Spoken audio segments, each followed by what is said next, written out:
Hey, what's up YouTube? Welcome back to another video here at EV Logic. Today we're going to be talking about the new recently revealed smart number one electric SUV. Now, I'm personally have an emotional attachment to smart. I used to have one a few years back, just a normal petrol car, the two-door smart, and I absolutely loved it. I think they're quite quirky. They're actually a little bit nimble and fun to drive. You can park it in some really tight spots. They do turn heads despite what many think, and you either love or hate them. And Smart have taken a brand new direction with this vehicle, and we're going to get into it in this video. Let's go.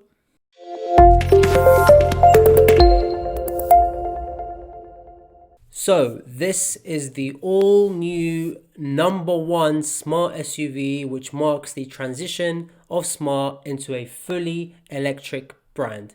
Now, as mentioned, I had a Smart previously. I think they're quite fun to drive. They're nice cars to own, obviously being part of the Daimler group as well. And now we're seeing the sort of new era, the new generation.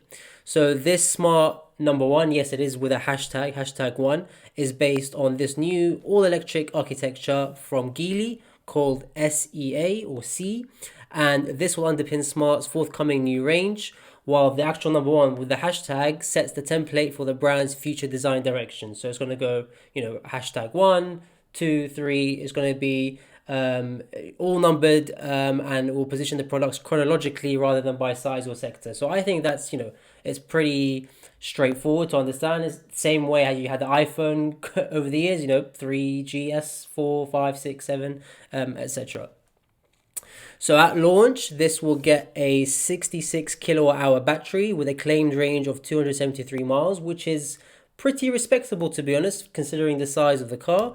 And with a 150 kilowatt rapid charging capability, you can charge this car from 10 to 80% in less than 30 minutes. So getting rid of all of that range anxiety. There is a single rear mounted motor producing 268 brake horsepower.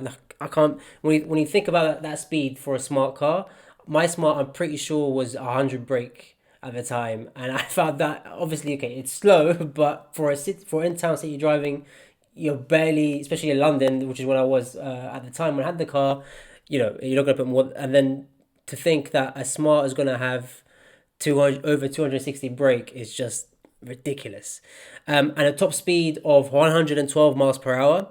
So it's not, the 0 to 60 is not confirmed, but based on the figures and the dimensions and the size of the car, we should actually see a 0 to 60 of 6 to 7 seconds, which is great, to be honest. And I think that makes this car really, really desirable. The prices aren't officially confirmed yet, but Smart have said it will be competitive with EVs such as the Hyundai Kona and the Volkswagen ID3. So the estimates are that the starting price will be around £32,000 when it does go on sale later in 2022 for deliveries in 2023. And when you think about today's EV market, that's pretty good value. You're not going near that 40 grand mark unless you probably spec the car high up, but I think 32,000 starting for an EV of this stature is pretty respectable. Let's move on to the design. So looking at the design, at 4.27 meters long, the number one is the largest smart ever, with a 2.75 meter wheelbase, making it quite practical. So it's similar in size to a Mini Countryman. It's a full 5-seat SUV, and Smart actually claimed there's as much interior space or as practical inside as a Mercedes E-Class. Let's see how realistic that is when the car comes out. The number one also features a 15-litre front storage area, or what's now commonly known as a frunk, in the nose, and a conventional boot that offers a respectable 400 litres of load space. It's, as you can see here, it's a sleek looking design. There's lots of smooth surfaces. I think it's quite grown up. It looks fresh and it's exciting. It's something at least, not too left field, but a little bit of an alternative in today's market. Let's step into the interior. And inside, you can see we have this cool minimalist look, and you can see actually a little bit of that Mercedes or Daimler design language, especially when you look at those center vents, that swoops in the middle, and that center dash. You do get a nice looking 12-point-inch touchscreen. It looks nice, and the infotainment can actually be upgraded through over-the-air software updates like we see with some other manufacturers. And you also get a 9.2-inch full HD digital dash and a 10-inch head-up display. So it's quite well spec'd, and I think it looks pretty neat. It looks, stylish, modern, and really up there with today's EVs.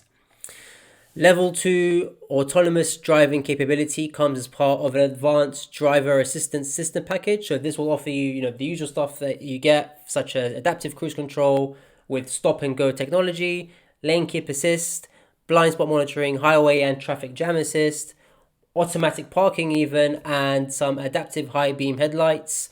7 airbags are also included as well. So it's pretty well spec'd, and hopefully that package, assuming is probably going to be a couple of £1,000 as an upgrade, I think it's going to be a worthy upgrade. It gives you, it's not going to be Tesla's autonomous pilot system, but it's going to be pretty well equipped for the car we get. So in conclusion, I think this is a pretty cool car. As I mentioned, I've got an emotional attachment to Smart, and I actually think this is something I would personally consider when it does go on sale next year, or earlier this year for deliveries next year rather. As a vehicle for myself or for my family, I think it looks quite cool, especially if it's in the size of a Mini Countryman. It's taken a completely different direction, but that's just the evolution of cars and the market, especially the EV market that we see today. It's definitely a purchase that I would recommend. I don't know, what do you guys think? Comment down below whether you think the Smart number 1 SUV is something that you would consider purchasing or that you like the look of.